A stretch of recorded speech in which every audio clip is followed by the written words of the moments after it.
সুপ্রিয় দর্শক, স্বচ্ছতা ও জবাবদিহিতার মধ্য দিয়ে সুশাসন প্রতিষ্ঠার ব্রত নিয়ে আয়োজিত তথ্যভিত্তিক সচিত্র প্রতিবেদনমূলক অনুষ্ঠান মাদক সন্ত্রাসের শেষ কোথায় এর পক্ষ থেকে আমি সৈয়দ মাহমুদুল ইলা আপনাদের সবাইকে জানাই সাদর আমন্ত্রণ।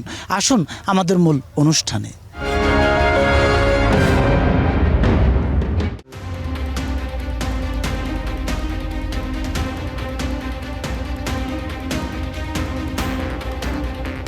অনন্ত জলরাশির এই নীল দিগন্ত, যে সাগর আমাদের অন্ন যোগায়, সে সাগর বুক পেতে দেয় আগামীর স্বপ্নে। সেই সাগরের বুক চিরে আজ ভেসে আসছে এক নীল বিষ। শান্ত ঢেউয়ের আড়ালে লুকিয়ে থাকা অন্ধকারের নাম মাদক। মাছ ধরার জাল ফেলার ছলে ফেলা হচ্ছে ধ্বংসের জাল। গভীর সমুদ্রে বড় জাহাজ থেকে ছোট ট্রলারে হাত বদল হচ্ছে মরণঘাতী সব চালান। চোরাকারবারীদের কাছে এই সাগর কেবলই নিরাপদ রুট, কিন্তু আমাদের উপকূলে এটি বয়ে আনছে এক প্রলয়ঙ্কারী ঝড়। সাগর পথে মাদক আসছে ঠিকই, কিন্তু এর বিনিময়ে আমরা দিচ্ছি আমাদের সন্তানদের প্রাণ। সমুদ্রের লবণাক্ত বাতাসের চেয়েও এখন ভারী হয়ে উঠেছে উপকূলের মায়ের দীর্ঘশ্বাস। কোনো মা হারিয়েছেন তার অবলম্বন, কোনো স্ত্রী হারিয়েছেন তার সংসার। সাগরের ঢেউ হয়তো তীরে এসে থেমে যায়, কিন্তু এই কান্নার ঢেউ যেন থামবার নয়। প্রিয় দর্শক, এই যে আমার সামনে যে ছেলেটিকে দেখা যাচ্ছে, সেই পরিবারের খুবই মেধাবী একজন ছাত্র ছিল। এক পর্যায়ে বাবার নেশা তাকেই বাধ্য করতে হয়েছে সংসারের হাল ধরতে। আজকে এই ছোট্ট ছেলেটি সে রাজমিস্ত্রির কাজ করছে।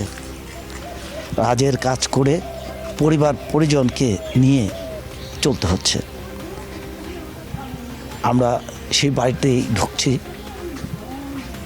এবং আমরা ঢুকে দেখব সেই বাড়ির বর্তমান পরিবেশ পরিস্থিতি, এবং এই পরিবেশ পরিস্থিতি জানতেই আমরা সেই শুধু ঢাকা থেকে এসেছি। তোমার নাম কি?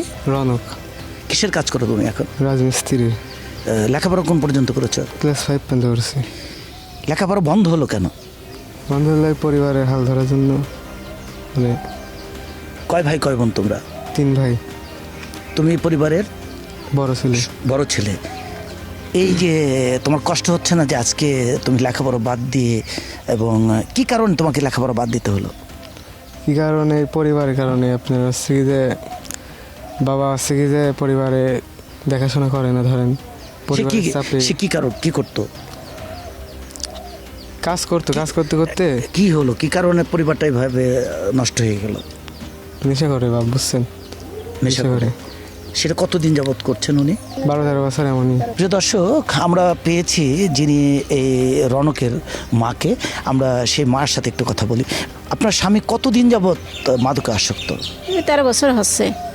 কিভাবে সেই মাদকে জড়ালো বলতে পারেন? যে এই বন্ধুর সাথে বেড়াতে হয়েছে। সংসারে কি মারধর অত্যাচার করে? আগে এই করতো, এখন ছেলেটা বড় হয় এখন এই করে না, আর বেশি। ছিল কত বড় হয়েছে সে তো এখনো মানে নয়, ছেলে বড় হয় এখন ছেলে সংসার দেখাশোনা করছে। এই সংসারে সে লেখাপড়া বাদ দিয়ে সংসারে হাল ধরার পরে এই 2টা ভালো ছোট ভাই আছে, মাদ্রাসে একটা পড়াচ্ছে। আছে? হ্যাঁ আছে। একটু দেখি তাদেরকে।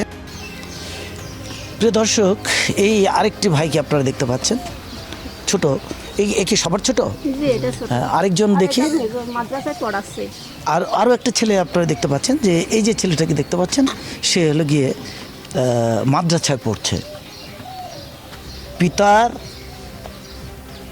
অপকর্মের কারণে আজকে এই বাচ্চাগুলো এই একটি ছেলের উপার্জনের উপর নির্ভর করছে। এই ছেলেটার উচিত ছিল যে সে এখন স্কুল পড়বে, একে একে বড় হবে, কিন্তু সেটা কি সম্ভব হয়েছে? আমরা যদি গ্রাম অঞ্চলের কথা বলি, তাহলে প্রথমে বলতে চাই যে এই এলাকা হয়তো একজন মেম্বার আছে, ইউনিয়ন পরিষদের চেয়ারম্যান আছে, এখানে থানা নির্বাহী কর্মকর্তা আছেন, উপজেলা নির্বাহী কর্মকর্তা আছেন, থানার ভারপ্রাপ্ত কর্মকর্তা আছেন।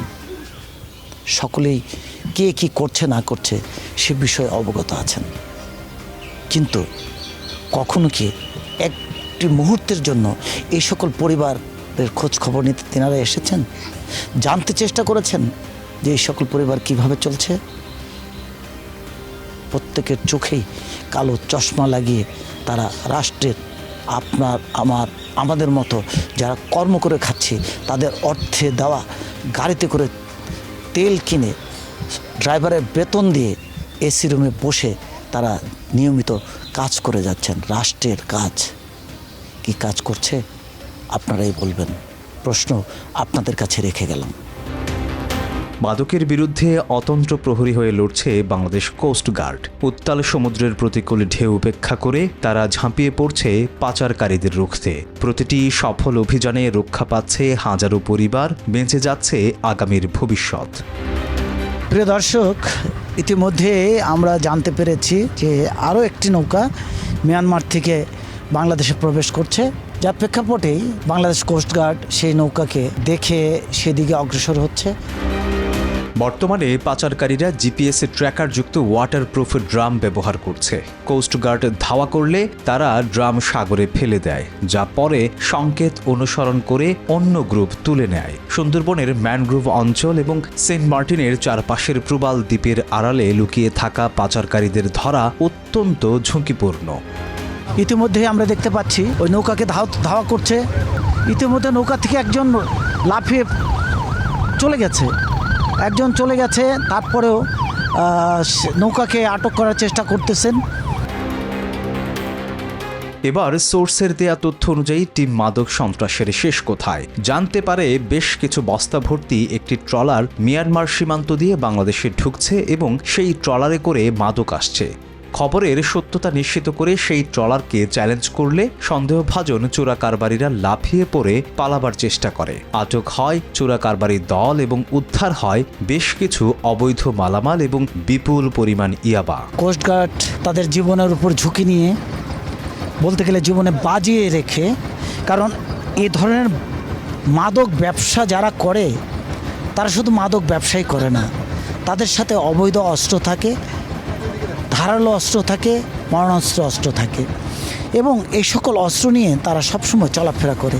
কারণ এই যে আপনারা দেখতে পাচ্ছেন যে এইখানেও এই নৌকার ভিতরেও আবার আমরা দেখতে পাচ্ছি যে 3টি, এখানেও 30,000।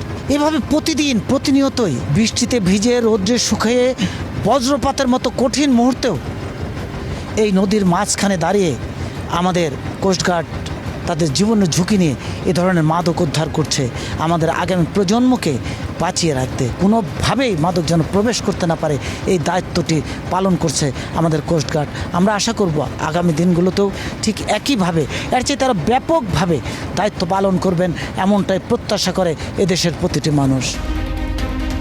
দক্ষিণ পূর্ব সীমান্তের নীল জলরাশি আপাত দৃষ্টিতে শান্ত মনে হলেও এই জলপথ এখন মানব পাচারকারীদের অভয়ারণ্য হয়ে ওঠার অপেক্ষায়। মিয়ানমার উপকূল থেকে এক অনিশ্চিত যাত্রার শুরু হয় এখানে, যার শেষটা প্রায়ই হয় অন্ধকার কোনো কুঠুরিতে অথবা সাগরের অতল গভীরে। প্রিয় দর্শক, আপনারা এখানে দেখতে পাচ্ছেন যে প্রচুর রোহিঙ্গা আমাদের দেশে প্রবেশ করছিল, কিন্তু আমাদের কোস্টগার্ড এবং বিজিবির সার্বিক তত্ত্বাবধানে এই সকল ব্যক্তিবর্গকে ইতিমধ্যেই উত্তাল সাগরের মাঝামাঝি স্থান থেকে আটক করা হয়েছে। এদের সাথে একদম শিশু বাচ্চা, যার বয়স সর্বনিম্ন 2 মাসও হবে, সে বাচ্চাটিও আছে। প্রচুর বাচ্চা দেখা যাচ্ছে, এদেরকে আটক করা হয়েছে। এইভাবে প্রতিনিয়ত আমাদের দেশে, আমাদের পার্শ্ববর্তী দেশ থেকে লোক অনুপ্রবেশ করার চেষ্টা করছে। আমাদের কোস্টগার্ড এবং বিজেপির সার্বিক সহযোগিতায় এদেরকে আবার ফেরত পাঠানো হচ্ছে যেখান থেকে এরা এসছে, ঠিক সেই স্থানে। তাদেরকে ব্যাক করতে গিয়ে আমাদেরকে বহু কষ্টের সম্মুখীন হতে হচ্ছে আমাদের বিজেপি এবং কোস্টগার্ডের। আমরা দেখতে পাচ্ছি প্রতিনিয়তই এইভাবে আসছে, কিন্তু আমাদের রাষ্ট্র এ ব্যাপারে কতটুকু ভূমিকা গ্রহণ করছে আমরা জানি না।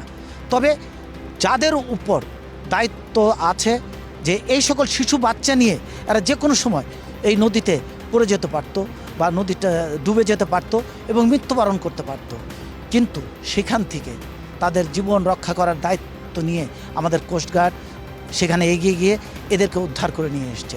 হয়তো এদেরকে আবার ফেরত পাঠানো হবে, কিন্তু এই যে মাঝখানে যে সময়টা যা কষ্ট, এই কষ্টটা করছে আমাদের কোস্টগার্ড এবং বিজেপির সদস্য ভাইরা।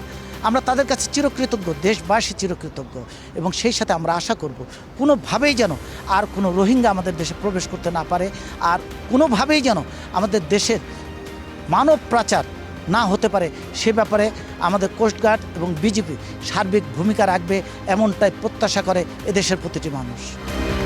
কিছু অসাধু জেলে নামধারী পাচারকারী অর্থের লোভে জড়িয়ে পড়ছে এই মরণ খেলায়।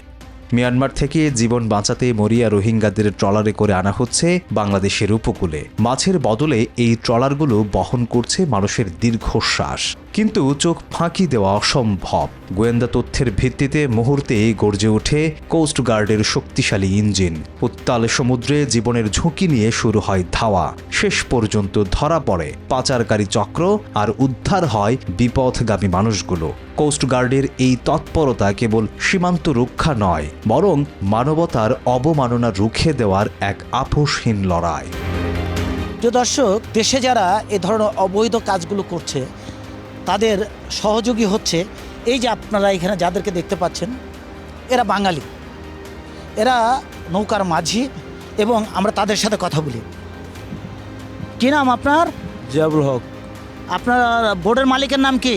সিদ্দিক। আপনারা কয়দিন আগে গেছেন? একদিন আগে গেছি, কালকে গেছি। এদেরকে আনার জন্য গেছেন? জি তে গিয়ে এই যাদেরকে নিয়ে আসলেন, জি। এই যে দেশের ভিতরে ঢুকা, এটা যে অন্যায়, এটা কি জানেন? জাস্ট জানি। তারপরে আনলেন কেন? আমাদের মালিকের জন্য আমি টাকা খাইছি সাগর মারার জন্য। কত টাকা করে পাইছেন? 5,000 টাকা করে পাইছি এক একজনে? না না, আমরা টাকা খাইছি 5,000 টাকা মারার জন্য। আমরা তো এখানে না যাই, আমরাকে মারধর করে গরুতে অনেক বকা দেয়, এই জন্য। এই জন্য গেছি, আমার পেটের জন্য গেছি স্যার। কি নাম আপনার? মোহাম্মদ আব্দুল্লাহ। আপনার মালিকের নাম কি? ফারুক। আপনারা এখানে কেন গেলেন? এদের আনতে? আমরা তো দাতুম হাইয়া মানুষ বদারর। তা আপনারা তো মাছ ধরার কথা, আপনারা এদেরকে যান কেন আনতে?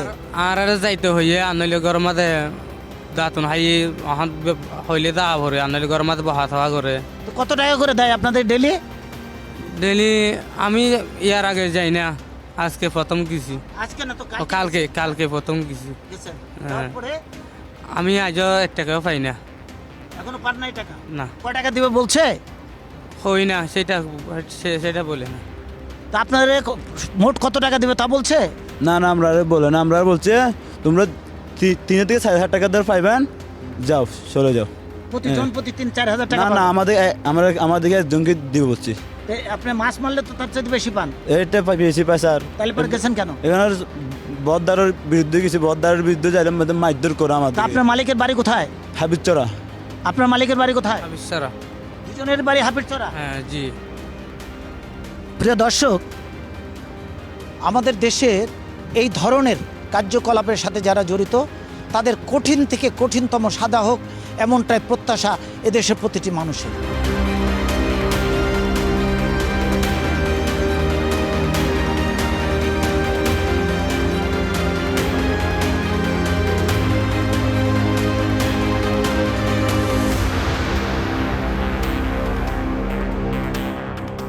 অনুষ্ঠানের এ পর্যায়ে নিচ্ছে একটা বিরতি। ফিরে আসছি বিরতির পর, আমাদের সঙ্গেই থাকুন। বিরতির পর আবার স্বাগত। আপনারা দেখছেন মাদক সন্ত্রাসের শেষ কোথায়। সাগর আমাদের সম্পদ, অভিশাপ নয়। পাচারকারীদের রুখে দিতে কেবল আইনশৃঙ্খলা রক্ষাকারী বাহিনী যথেষ্ট নয়, প্রয়োজন আমাদের সম্মিলিত প্রতিরোধ। গত 1 বছরে কক্সবাজার জেলার কোস্টগার্ড কর্তৃক কী পরিমাণ মাদকদ্রব্য অস্ত্র জব্দ করা হয়, এবং বাংলাদেশ হতে সমুদ্র পাড়ি দিয়ে বিভিন্ন দেশে পাচারকালে কতজন মাদক পাচারকারী অপহৃত ব্যক্তিকে উদ্ধার করতে সক্ষম হয়েছেন? গত 1 জানুয়ারি 2025 হতে অদ্যাবধি কক্সবাজার জেলায় কোস্টগার্ড কর্তৃক প্রায় 231 কোটি টাকা মূল্যের প্রায় 42 লক্ষ পিস ইয়াবা, 990 গ্রাম ইয়াবা তৈরির কাঁচা পাউডার, প্রায় 6.5 kg crystal meth, 340 litre Bangla মদ, 25,000 লিটার বাংলা মদ তৈরির উপকরণ, 84 কেজি গাঁজা সহ 192 জন মাদক পাচারকারী আটক করা হয়। মায়ানমার হতে বাংলাদেশে পাচারকালে 467.86 গ্রাম স্বর্ণ এবং বাংলাদেশ হতে মায়ানমারে পাচারকালে প্রায় 22 কোটি টাকা মূল্যের 1120.2 মেট্রিক টন নিত্য প্রয়োজনীয় খাদ্যদ্রব্য পণ্য সামগ্রী সহ সর্বমোট 430 জন পাচারকারী আটক করা হয়। পাশাপাশি ডাকাত ও সন্ত্রাসী বিরোধী অভিযান পরিচালনা করে 103টি দেশি বিদেশি আগ্নেয়াস্ত্র, 138টি দেশীয় অস্ত্র, 4361 রাউন্ড তাজা গোলা, 137 রাউন্ড ফাঁকা গোলা সহ 112 জন দুর্ধর্ষ সন্ত্রাসী ও ডাকাত আটক করা হয়। আমরা সচেতন নাগরিকদের আহ্বান করব, অস্ত্র, মাদক ও মানব পাচার সংক্রান্ত যে কোনো তথ্য কোস্টগার্ড জরুরি সেবা নম্বর 16111 এই নাম্বারে প্রদান করে অপরাধ রোধে সহযোগিতা করুন। সকল ধরনের অপরাধ রোধকল্পে কোস্টগার্ড কর্তৃক ভবিষ্যতেও এই ধরনের কার্যক্রম অব্যাহত থাকবে। উপকূলে আর কোনো মায়ের চোখের জল যেন সাগরের নোনা জলের সাথে মিশে না যায়। আসুন নীল দরিয়ার এই বিষ নির্মূল করি। আমি এই মুহূর্তে আপনাদের সামনে যা উপস্থাপন করব, বিষয়টি অত্যন্ত হৃদয় বিদারক। মাদক আমাদের শুধু জাতিকে না, আমাদের পুরো সমাজটাকেই ধ্বংস করে দিচ্ছে। এই সমাজ এবং জাতি ধ্বংসর মূলে দাঁড়িয়ে আছে মাদক শক্তি। এই মাদক শক্তি নির্মূলে আমাদের কি করণীয় বা কি করতে হবে সেটা রাষ্ট্রকে ভাবতে হবে, এবং সেই সাথে এলাকার জনসাধারণ বা যেনারা নেতৃত্ব দিচ্ছেন তাদেরকেও এগিয়ে আসতে হবে।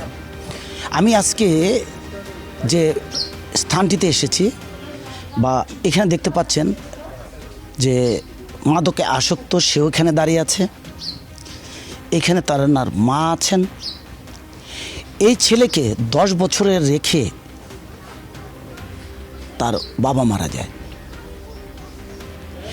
এই ছেলেকে বুকে ধারণ করে আগামী দিনের চিন্তায় কাঁচা চুল থেকে পাকা চুল হয়ে গেছে। সে আর পরবর্তী কোনো সংসার করতে চেষ্টা করেনি, মানুষ করতে চেয়েছে এই সন্তানটিকে। তাকে চেষ্টা করেছে যতটুকু পর্যন্ত করা যায়, কিন্তু কোত্থেকে কি হলো আমরা তার মুখ থেকেই শুনি।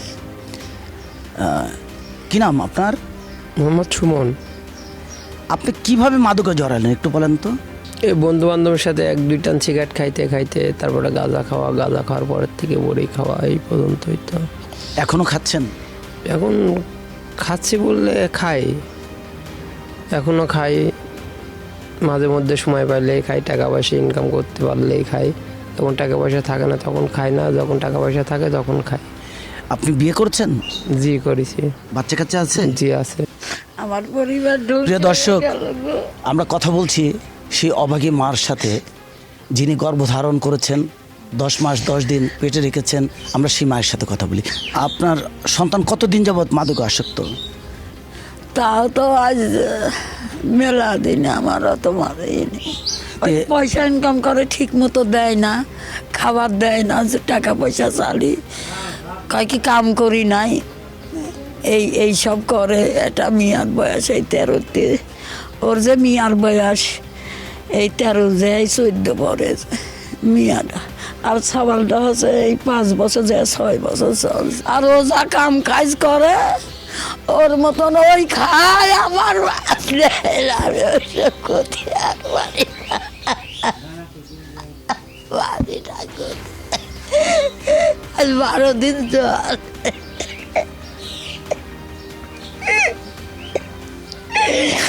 আমার বাড়ি নিয়ে ঘর নিয়ে আমি এখানে এত কালো রফিক জানে কষ্ট করে সন্তান মানুষ করেছে। আমি জীবনে কোনোদিন দ্বিতীয় বিয়ে তা করিনি।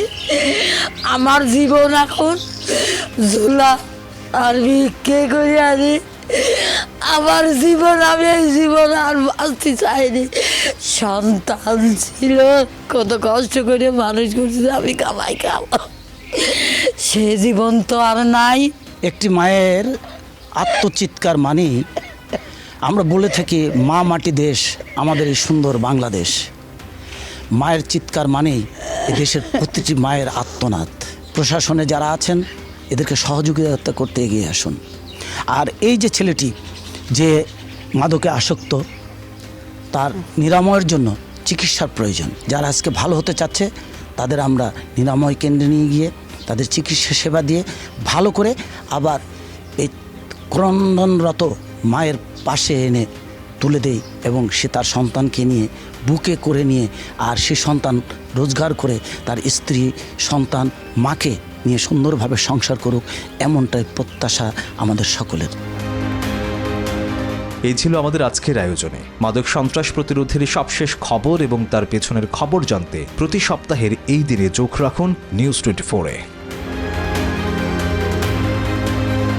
আপনার কাছে মাদক সংশ্লিষ্ট যে কোনো তথ্য থাকলে আমাদের ইমেইল করুন, আপনার পরিচয় গোপন রাখা হবে।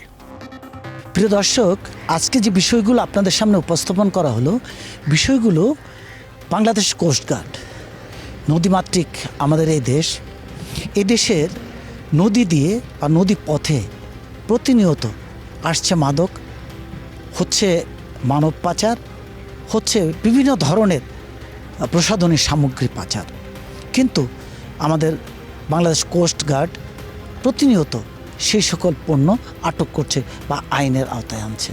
আমরা আশা করি আগামী দিনগুলোতেও আজকে যেভাবে মাদক উদ্ধার করছে, সেই সাথে অবৈধ পণ্য আটক করছে, আগামী দিনগুলোতেও একইভাবে একই পন্থায় বা এর চাইতে আরও সক্রিয় হয়ে অংশগ্রহণ করে বৃহত্তর রাষ্ট্রের স্বার্থে, আমাদের আগামী প্রজন্মের স্বার্থে, আমাদের আগামী প্রজন্ম, আমাদের আগামী দিনের ভবিষ্যৎ, আগামী দিনের রাষ্ট্রনায়ক তাদের জীবনটাকে সুন্দর করার লক্ষ্যে মাদক নিয়ন্ত্রণ করবে, সেই সাথে মাদক সন্ত্রাস নির্মূল হবে, এমনটাই প্রত্যাশা এদেশের প্রতিটি মানুষের।